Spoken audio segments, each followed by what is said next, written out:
Can you spot the lens hidden on my body? Don't look, oh no. All I want is the perfect camera. All I want is the perfect camera. Are you believing that thing? That's a lens.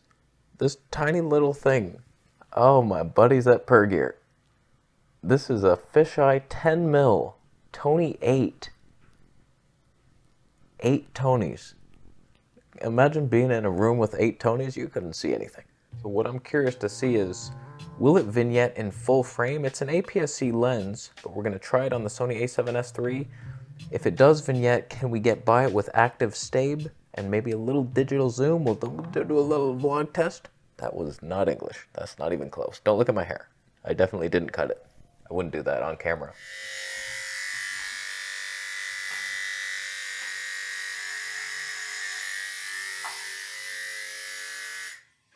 I got a military style cut to symbolize the US military removing your fake president by March 4th. So we're gonna review this lens here. So right now we're on the Sony 20mm Toneh 1.8, little black pro mist filter in our hearts.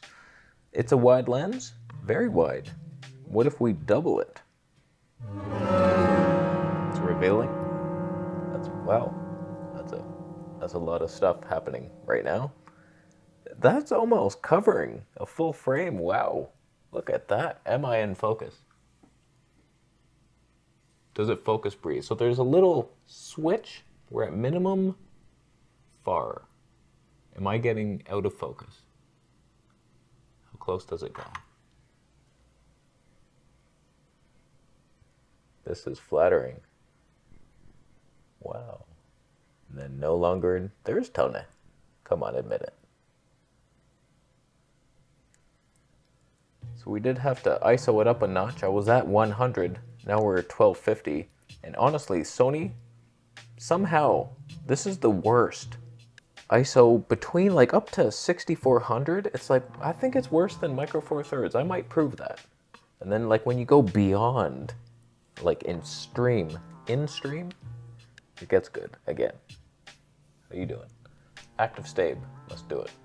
Where are we at? I had a button. Okay. All right. We're doing it. I still see a little bit. There's just a little bit. Why did that jump so high? Just a little. 1.1, it's pretty much gone. We have roughly a 12mm Toneh 8. And those fire alarms. Oh, I'm glad they're testing it all day. Let's go outside, do a little vlog test. It is a fisheye.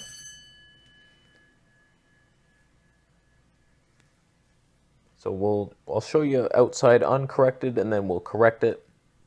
Good times ahead.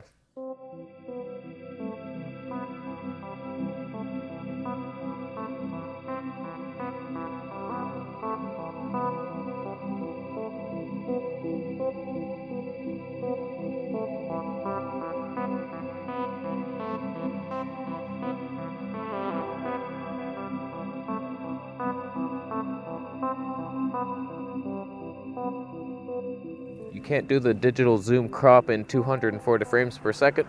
So you robbed me, Sony. You robbed me of the cinema back there. That could have been ours. How are we doing on it? Is there vignetting? We zoomed in like 1.1 times. That is a fantastic lens. Minimum focus distance is right there. The funny thing is, if I'm holding it in the grip, you can see my fingers. Oh, it's so wide. Wow. Is it stable like this? I imagine it is. That's pretty good.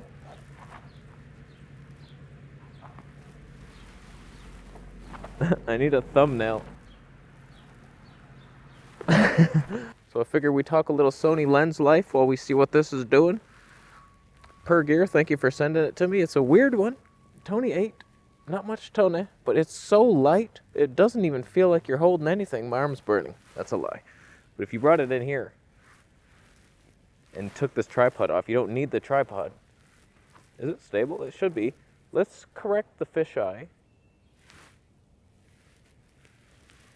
Wow. I'm not sure where to stand. I know you should be in the middle so it doesn't distort your face too much, but that's That's a pipe dream. You want to be right here, really. For future vlogs, seeing the future.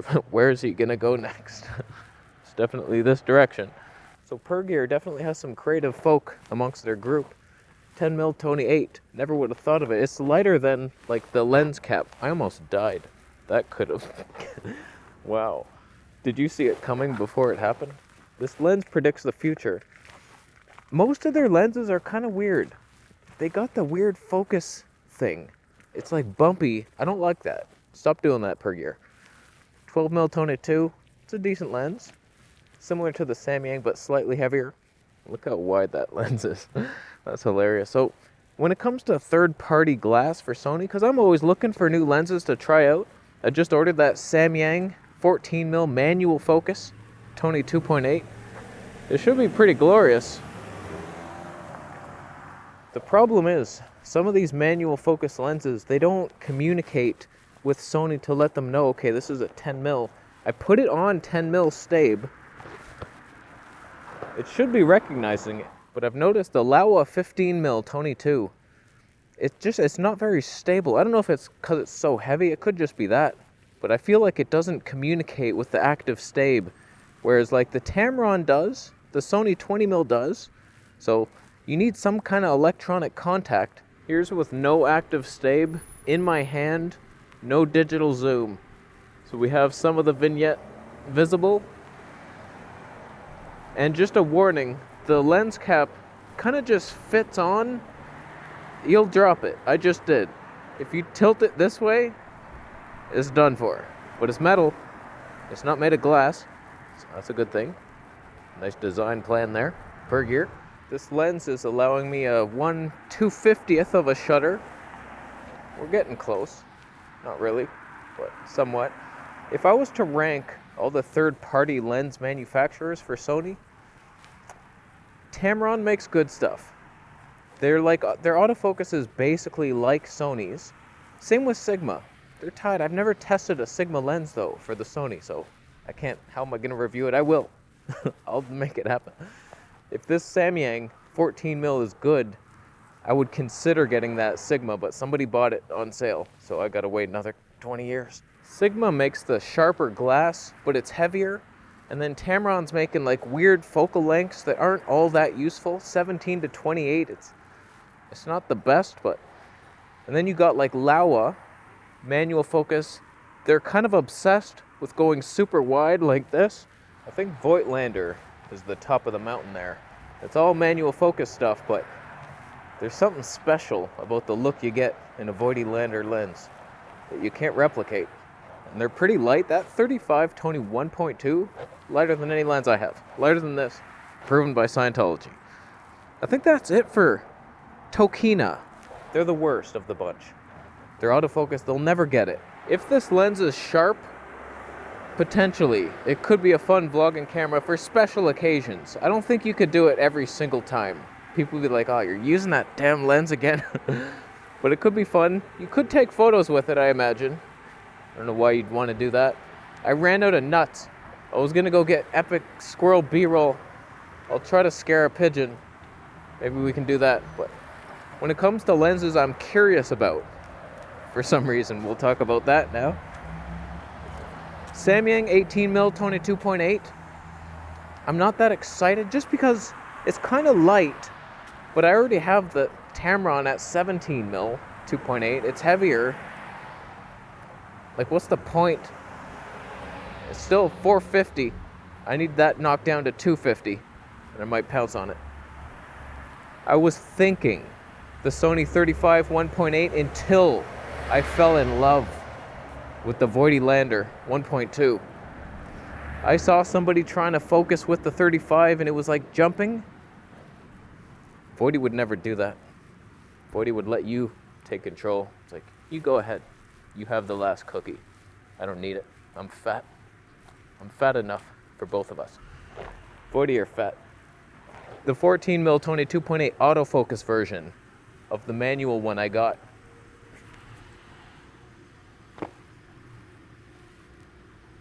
I'm trying to get all those pigeons. That was the cinema. if this manual one is good, I'll wait for another deal. I can't believe I missed that stupid deal. It was an autofocus for like $550, and then it jumped up to $575, and then I was like, nope.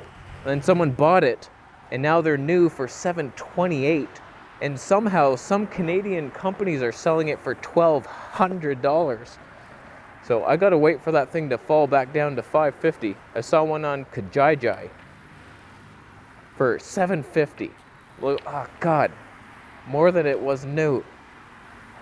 You're bullshit. But it all hinges on, is 14mm too wide? Is 10mm too wide? Because if it's not and it's amazing, then we might get the Sigma 14-24 for the ultimate lens. There's handheld.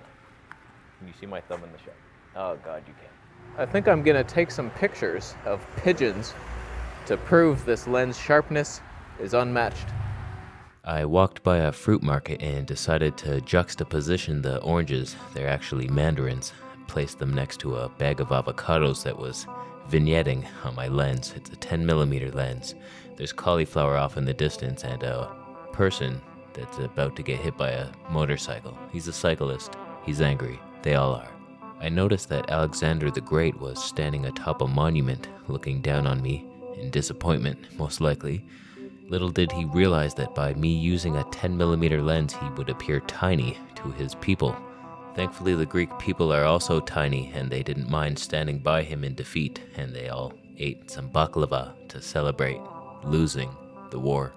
I somehow managed to catch a pigeon in flight. I froze his motion with a 1/25th of a shutter speed. Sharp as a tack, basically, and his friends below await his arrival to the feast that Alexander the Great left before them. I decided to get in close on one of the pigeons for a macro shot. In hindsight, I realize now the 10mm focal length. Even though you felt like you were right next to his eyeball, you appear 20,000 yards away. Thankfully, this lens is so sharp and I nailed focus so accurately that I could just punch in and crop as I desired on the Sony A7S III photography-based system with 12 megapixels.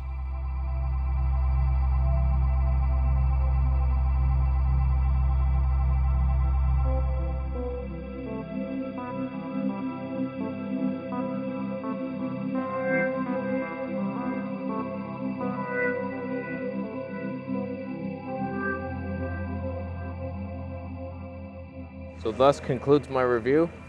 We got some pigeon slow-mo, a picture of the guy up there. It's a fun lens, it's light. I don't know how sharp it is, I haven't seen the footage yet. It's weird, you'll get sick of it, but it's fun and it's cheap. So definitely get it through my affiliate links down below.